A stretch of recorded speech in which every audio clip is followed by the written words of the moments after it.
ની બે ઠેલીઓના પૈસા નહીં આવે, લખો લખી રાખો વીઘાના. કારણ કે જો નિયમો બતાવવા મળ્યા ને કે ભાઈ આ નિયમથી આટલું આપી શકાય ને આ નિયમથી આટલું આપી શકાય, એટલે તમારી વાર્તા એટલે પતી જાય. નિયમો બહારની વાત આવે તો કંઈક તમને મદદ મળે, બાકી કશું મળે નહીં. એક બાજુ મહારાષ્ટ્રની અંદર તમે દેવા માફ કરો, એ કશા નિયમો લાગુ નહીં પડતા. હવે અમારા ખેડૂતો હોય, અમે ગુજરાતની અંદર તમારે 30 વર્ષથી બેહાડ્યા છે, તમારે 156 160 બધી સીટો આલી, તમે અમારા નિયમો આમ જઈને અમારા જે આ પડતા પર પાટું મારવાનો ધંધો કરો છો.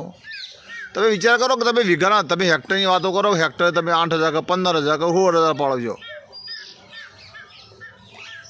અને એમાં 16,000 ફાળો, એમાં શું આવે? 4,000 આવે વીઘાના. વીઘા 4,000 તો ખાલી બિયારણ એક ઠેલી મફરીનું બિયારણ કરું ને, ખાલી ઓછામાં ઓછો ભાવ 2,500 ગણીએ ને તો 2 ઠેલી થાય એટલે 25 × 50 5,000 રૂપિયા ખાલી બિયારણ જ થાય. એટલે તમે આમાં સહાય છીએ એટલે જ ખબર નહીં પડતી. એના કરતાં રવા દો તમારા ભાઈ, અમે મરી ગયેલા છે ને મરી જઈશું, બીજું શું ફેર પડવાનો હોય. એટલે કરો તો ધીરણ માફ કરો, બાકી આ સહાયનો ખોટો ખર્ચો કરશો નહીં, ખોટા પૈસા વેડપશો નહીં, એમાં કોઈ સારો મેસેજ જવાનો નહીં. કારણ કે મન દુઃખ બધા ખેડૂતોને જબરજસ્ત મન દુઃખ થયું છે આ વખતે. એમ અમે સમજીએ છીએ કે અમે તમને ખુબલો પડી મત આલ્યા અને તો મોદી સાહેબના નોમ જ બધા મત લઈએ છો, પણ જો તમે ખેડૂતોનો આમ નામ જોવો તો ચો સુધી ખેડૂત સહન કરશે.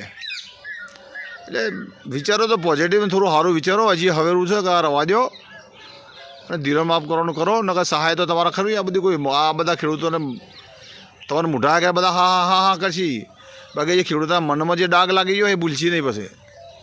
એટલે સરકારશ્રીની વિનંતી છે કે હજી સમય છે એ બધું ફરી મેલી અને ધીરણ માફ કરી વાતો કરો. બાકી જાણો ખેડૂતો પાલી ગયો, મળી ગયેલો છે. જય હિન્દ, જય ભારત.